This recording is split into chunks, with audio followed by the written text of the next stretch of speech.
প্রস্তুত ঐতিহাসিক শোলাকিয়া।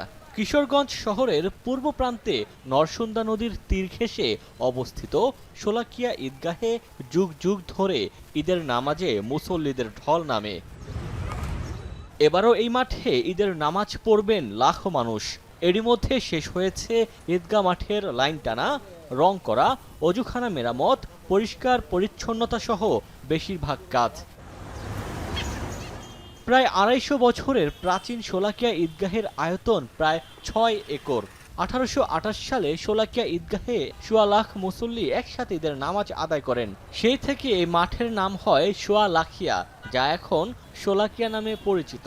বড় জামাতে এক কাতারে দাঁড়িয়ে এই মাঠে নামাজ পড়লে বেশি সওয়াব পাওয়া যায়, এমন বিশ্বাসে প্রতিবছর ঈদের জামাতে অংশ নেন দেশ বিদেশের লাখো মুসল্লি। বংশ পরম্পরায় এখানে ঈদের নামাজ পড়ছেন অনেকে। এখানে যদি একটা ঈদের জামাত আদায় করি, তাহলে আল্লাহ হয়তো আমাকে মাগফিরাত দিবেন, মুক্তি দিবেন। যেখানে মুসল্লি বেশি হয় এখানে নামাজ আদায় করলে আল্লাহ তাআলার কাছে দোয়াও বেশি কবুল হয়। আমি নিয়ত করছি এবারে হয়তো ঈদের জামাত, এশিয়ার বৃহত্তম জামাত ঈদের নামাজ শোলাকিয়াতে, ওখানে ঈদগাহে নামাজ পড়বো।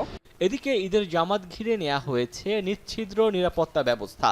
৪ স্তরের নিরাপত্তা বলয়ে বিপুল সংখ্যক পুলিশ, র্যাব ছাড়াও থাকছে ৫ প্লাটুন বিজিবি।